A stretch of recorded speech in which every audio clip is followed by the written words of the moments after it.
घमंडी छोटी बहू। सुंदरपुर नाम के शहर में बिरजू और सरजू ऐसे दो भाई रहा करते थे। दोनों भी खेती किया करते थे। बिरजू बड़ा ही मेहनती किस्म का आदमी था। उसकी पत्नी मीना उसे खेती करने में मदद कर दिया करती थी। उसके विपरीत उसका भाई सरजू था। सरजू हर रोज घर में आराम किया करता था। वो बहुत आलसी किस्म का था और उसके साथ उसकी पत्नी शैला भी काम में बहुत आलसी थी। दोनों का स्वभाव एक जैसा होने के कारण दोनों घर पर बैठकर अपना समय बिताया करते थे। एक दिन मीना बिरजू से, मुझे लगता है कि सरजू भाई साहब ने थोड़ी खेती में मदद कर दी तो हम ज़्यादा तरक्की कर सकेंगे। हाँ, तुम सही कह रही हो, मगर सरजू को आराम से फुर्सत मिले तब ना। सरजू भाई साहब भी करेंगे, मगर उन्हें थोड़ा समय दीजिए। तुम सही कह रही हो, चलो खाना खाते हैं। ऐसा कहकर बिरजू और मीना खाने के लिए बैठ जाते हैं। तभी वहाँ सरजू और शैला आ जाते हैं। वो दोनों भी खाना खाने के लिए बैठ जाते हैं। थोड़ी देर बाद खाना खाने के बाद सरजू और बिरजू एक जगह बैठ जाते हैं। तभी बिरजू सरजू से, अरे सूरज, कल मुझे खेती के काम में तुम्हारी मदद लगेगी। तुम मेरे साथ कल सुबह ही खेत में चलना। भैया, मेरा कल आना नामुमकिन है। मैंने दोस्तों से कहा है मैं उनसे कल मिलने आऊंगा। आपने अगर मुझे पहले बता दिया होता तो अच्छा होता। मैं नहीं आ सकूंगा। ऐसा कहकर सरजू वहाँ से चला जाता है और बिरजू सोच में डूब जाता है। तभी उसके पास उसकी पत्नी काम खत्म करके आ जाती है और बोलती है, अजी क्या हुआ, आप इतनी सोच में डूबे हुए हो, कब से देख रही हो? अरे कुछ नहीं मीना, खेती का काम कुछ ज्यादा है इसीलिए। नहीं, बात कोई और है, आप बताइए मुझे। मुझे सरजू की चिंता लग रही है। उसका आगे कैसा होगा इसके बारे में ही सोच रहा हूँ। वो मेहनत करने के लिए तैयार ही नहीं। क्या करूँ मैं? आप चिंता मत कीजिए, उन्हें समझ आ जाएगा। ऐसे ही बहुत दिन बीत जाते हैं, मगर सरजू के स्वभाव में कोई बदलाव नहीं आ रहा था और शैला भी उसे सुधारने की कोशिश नहीं किया करती थी। अब एक दिन शैला ने बंटवारे की बात की। तभी सरजू ने भी उसकी हाँ में हाँ मिला दी। हमें हमारा हिस्सा चाहिए, आप आपका हिस्सा ले लो और हमें हमारा दे दो। अरे ऐसे अचानक शैला, तुम दोनों को बंटवारे की क्या पड़ी है? हमें हमारा सामान दे दो, बाकी की फालतू बकवास मत करो। ये बात सुनकर बिरजू ने भी बंटवारे के लिए हाँ कह दी और दूसरे ही दिन घर का बंटवारा हो जाता है। अब सरजू और बिरजू एक ही जगह पास पास में रहने लगे थे। अब सरजू कुछ काम नहीं करता था, खेती भी नहीं देखता था। उसके विपरीत बिरजू अपना काम मन लगाकर किया करता था और उसके साथ उसकी पत्नी मीना भी बहुत मेहनत किया करती थी। एक दिन सरजू आंगन में आराम कर रहा था। तभी बिरजू सरजू से, अरे सरजू, सब लोगों के खेत में बीज बोकर हो गया है। तुमने अब तक खेत में कुछ भी नहीं किया। तुम्हें क्या करना है भैया? वैसे भी वो मेरा मामला है, मैं कुछ भी करूँ, तुम्हें उससे क्या? इसमें तुम्हारा ही नुकसान हो रहा है। सभी के खेतों में बीज बोए गए हैं, तुम्हारा ही खेत रह गया है सरजू। मैं मेरा देख लूंगा, आपको मेरी चिंता करने की कोई जरूरत नहीं है।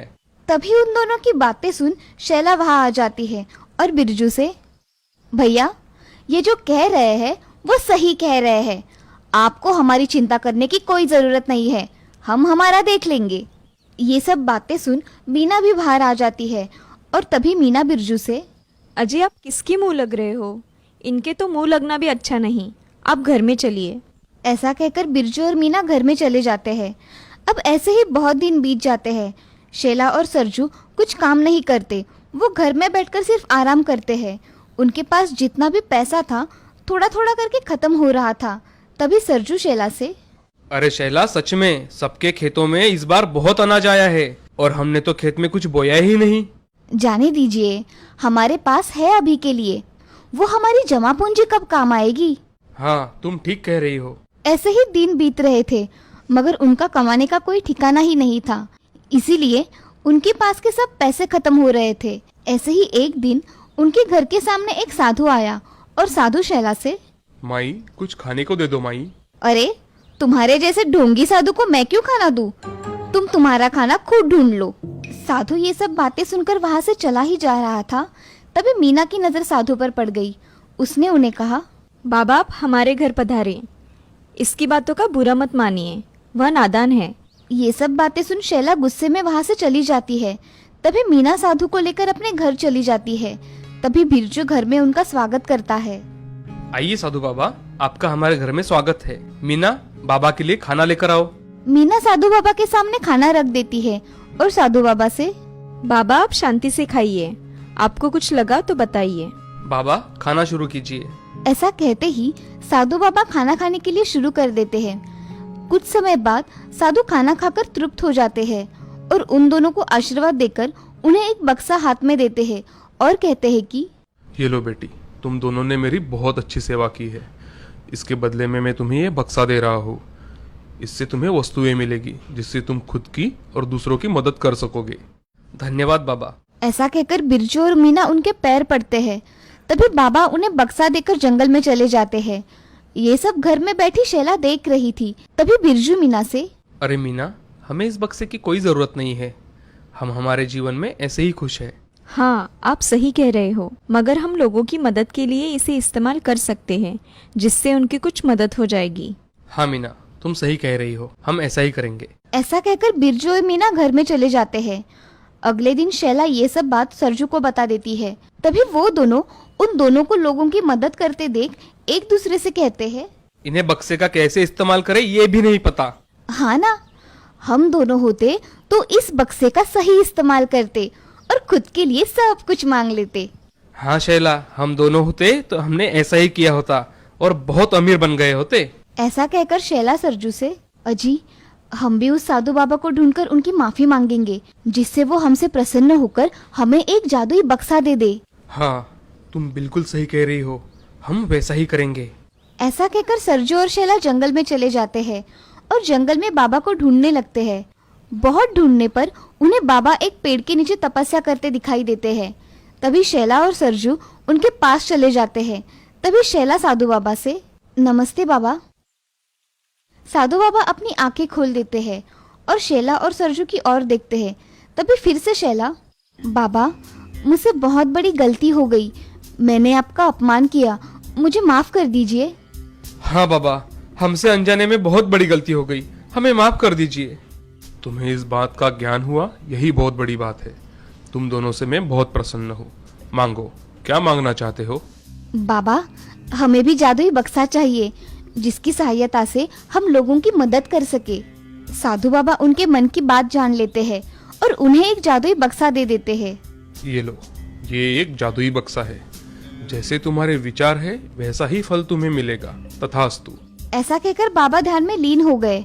ये देख शैला और सरजू जादुई बक्सा लेकर अपने घर चले जाते हैं। घर आते ही उन्होंने वो बक्सा जल्दी खोलकर देखा तो उन्हें उसमें कुछ कीड़े दिखाई दिए। कीड़े बक्से से बाहर निकलने लगे। ये सब देख शैला और सरजू वहाँ से भाग जाते हैं। सुंदरपुर नाम के गांव में एक सुशीला नाम की औरत रहा करती थी।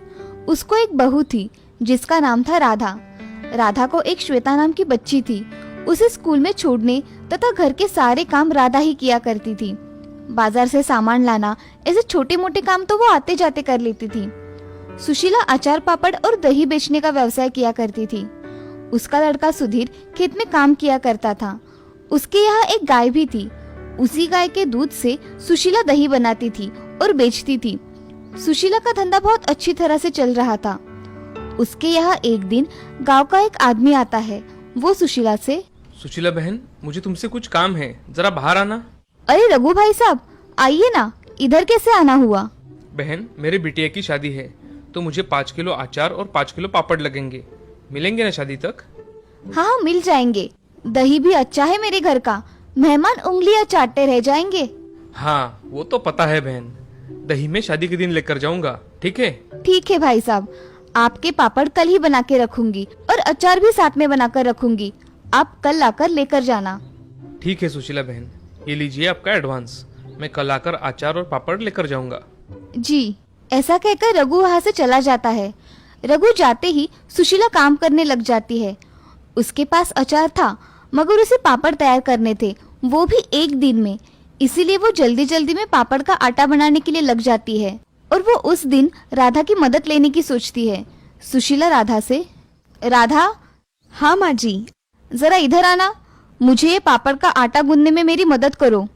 हाँ माँ जी, अभी आई। ऐसा कहकर राधा सुशीला के पास चली जाती है। राधा देखती है कि सुशीला पापड़ के आटे में मसाला थोड़ा कम डाल रही है। तभी राधा सुशीला से, माँ जी, पापड़ के आटे में मुझे लगता है कि मसाला थोड़ा कम हो गया है, थोड़ा और डालिए ना। अरे नहीं बहू, इतना ही ठीक है, ज्यादा डाला तो हमें वो कितने में जाएगा? मगर माँ जी, हम उसके पैसे लेते हैं। ग्राहक हमें पूरे पैसे देते हैं, तो हमें भी हमारा माल अच्छा देना चाहिए ना। अरे राधा, तू मुझे मत सिखा, मैं मेरा काम अच्छी तरह से जानती हूँ, समझी। ऐसा कहकर राधा भी आटा गूंदने के लिए बैठ जाती है और बाद में उसके साथ पापड़ बेलने बैठ जाती है। काम होने के कारण राधा उठ जाती है। सुशीला थोड़ी देर वहाँ पापड़ बेलती रहती है। सुशीला 5 किलो के पापड़ बेल लेती है और उसे सुखाने के लिए रखती है। तभी राधा सुशीला को आवाज लगाती है, माँ जी खाना तैयार है, आ जाइए। हाँ आई। सब खाना खाने बैठ जाते हैं। खाना खाने के बाद सुधीर अपने खेत में क्या क्या करना है इसकी बातें करता है और श्वेता अपने स्कूल की बातें बताती है। अब बातें हो जाने के बाद सभी सोने के लिए चले जाते हैं। सुबह सुशीला सारे पापड़ जमा करके एक बैग में भर देती है और एक बड़ी बरनी में अचार भर देती है। तभी रघु आकर सुशीला से, सुशीला बहन, मेरे अचार और पापड़ तैयार है क्या? जी भाई साहब, आपके पापड़ और अचार तैयार है, ये लीजिए। ऐसा कहकर सुशीला रघु के हाथों में पापड़ की बैग और अचार की बरनी दे देती है। अब रघु बोलता है, बहन, शादी के दिन में 5 किलो दही लेकर जाऊंगा, आप बना के रखना। हाँ भाई साहब, मैं बना कर रखूंगी, आप किसी को भेज देना दही ले जाने के लिए। जी ये लीजिए आपके पैसे, मैं चलता हूँ अब। जी। रघु पापड़ और अचार लेकर वहाँ से चला जाता है। इधर सुशीला पैसे देख बहुत खुश हो जाती है। उन्हें लेकर अपने कमरे में चली जाती है। वो पैसे अपने पोटली में रख देती है और दूसरे काम करने लगती है। अब सुशीला हर दिन अपना काम करके पापड़ बनाकर रखा करती थी, मगर सब में कुछ ना कुछ कम डाला करती थी। एक दिन उसके दिमाग में एक आइडिया आता है, अगर मैं लोगों को अचार नाप के थोड़ा कम दे दिया करूँ तो मेरा ही फायदा है, और पापड़ में मसाला कम डाला तो मेरा ही मुनाफा और हो जाएगा। ऐसे सुशीला खुद से सोचकर मन ही मन में ठान लेती है और अगले दिन से वो आने वाले ग्राहकों को कम अचार देने लगी और दही के पैसे भी उसने बढ़ा दिए। अब रघु के घर उसने 5 किलो दही दे दिया और उसने 300 रुपए ही लिए। तभी सुशीला का बेटा सुधीर उससे, अरे माँ, आजकल गाय दूध कम दे रही है, अगर तुम्हें कुछ दूध कम पड़ रहा हो तो बाहर से खरीद लेना। अरे नहीं, फिलहाल तो चल रहा है, बाद में देखेंगे, कम पड़ा तो मैं देख लूंगी। ठीक है माँ, चलो मैं खेत में जाकर आता हूँ। ठीक है बेटा। ऐसा कहकर सुधीर खेत में चला जाता है और सुशीला सोचने लगती है कि तभी राम वहाँ दही लेने आ जाता है। चाची, मुझे 1 किलो दही चाहिए, एकदम ताजा। हाँ राम, रुको, मैं अभी लाती हूँ। ऐसा कहकर उसके हाथ के डिब्बे में सुशीला 1 किलो दही लेकर आती है। तभी उस दही को देख राम बोलता है, चाची, आजकल दही में ज्यादा पानी आ रहा है। अरे बेटा, ये गर्मी का मौसम शुरू हो गया है ना, इसीलिए दही ऐसा होता है। अच्छा चाची, ये लो पैसे, अब मैं चलता हूँ। हाँ ठीक है।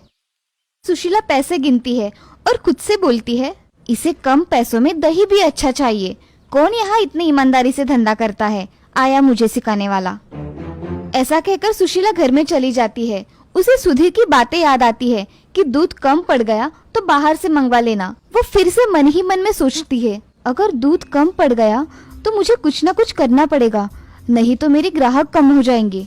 ऐसे ही दिन ब दिन सुशीला का लालच बढ़ता जा रहा था, मगर उसके बहू के नजर से ये छुपा नहीं था। सुशीला अचार कम देती थी, पापड़ में मसाला कम और अब दूध में पानी मिलाकर उसका दही लगाया करती थी। इससे ग्राहक शिकायत किया कर रहे थे। ये सब देख राधा सुशीला से बात करने की सोचती है और कुछ मन में सोचकर सुशीला के पास चली जाती है। माँ जी, आपने जो पापड़ दिए थे ना रघु चाचा के लड़की के शादी में, उसको लोग कह रहे थे कि उसमें स्वाद ही नहीं है। क्या कह रही हो बहू तुम? मैं सच कह रही हूँ माँ जी, मैंने अपने कानों से सुना है। अगर ऐसा कुछ था तो रघु मुझसे बोलने क्यों नहीं आया? माँ जी, आपसे बोलने के लिए सब डरते हैं, इसीलिए कुछ नहीं कहते, मगर इसका तो परिणाम आपके धंधे पर पड़ेगा ना। इससे तो ग्राहक कम हो जाएंगे और अच्छे पापड़ ना मिलने की वजह से लोग दूसरे लोगों से पापड़ खरीद लेंगे। इससे आपका नुकसान हो जाएगा। और आपके हाथों में तो कितना स्वाद है ना माँ जी, आप कुछ मिलावट या कम ज्यादा मत कीजिए। पहले जैसे आप बनाती थी वैसे ही बनाइए। हाँ बहू, तुम सच कह रही हो, मगर महंगाई कितनी बढ़ गई है। माँ जी, आप थोड़े वस्तु के दाम बढ़ा देंगी तो चलेगा, मगर जो भी चीज हमारे यहाँ से जाएगी ना, उसका स्वाद लोगों के मुंह में बैठा रहना चाहिए। हाँ बहू, मैंने ऐसा कभी सोचा ही नहीं। मैं कम मसाला डाल पापड़ का स्वाद बिगाड़ रही थी। और माँ जी, आपको दूध में भी मिलावट करने की कोई जरूरत नहीं है। ये सोच रहे हैं कि इस गाय का दूध अगर कम पड़ रहा है तो हम दूसरी और एक गाय ले लेंगे। इससे हमें दूध की कमी नहीं होगी। इन्होंने मुझसे आज सुबह ही कहा। बहू, तुम सच कह रही हो। अगर ऐसा हुआ तो मैं अपना काम पूरी ईमानदारी से करूंगी और मेरे पदार्थों का स्वाद भी कायम रखूंगी। आप अब पैसों को लेकर मन में कभी भी लालच नहीं लाएंगी और मैं हूँ ही आपके साथ। हाँ, अब हम दोनों मिलकर अच्छा काम करेंगे और मुझे सही राह दिखाने के लिए तुम्हारा बहुत बहुत शुक्रिया। ऐसा कहकर सुशीला राधा के गले लग जाती है। आज राधा की वजह से सुशीला की आंखें खुल गई थी। अब उसे पता चल गया था कि उसे किस प्रकार से अपने ग्राहकों को सब बताना है और कैसे उन्हें अच्छे पदार्थ बेचने हैं। अब सुशीला के मन में लालच मिट गया था। ये देख राधा भी बहुत खुश हो जाती है। अब से सुशीला ग्राहकों को अच्छे पदार्थ देकर अपना नाम कर रही थी और लोगों के मुंह में तो जैसे उसके पदार्थों का स्वाद ही बस गया था। अब उसने बाद में बहुत नाम कमाया और ईमानदारी से अपना काम किया। इस कहानी से हमें ये सीख मिलती है कि जिंदगी में कभी भी लालच नहीं करना चाहिए। लालच से हम हमारा ही नुकसान कर लेते हैं। वो कहते हैं ना, लालच बुरी बला होती है।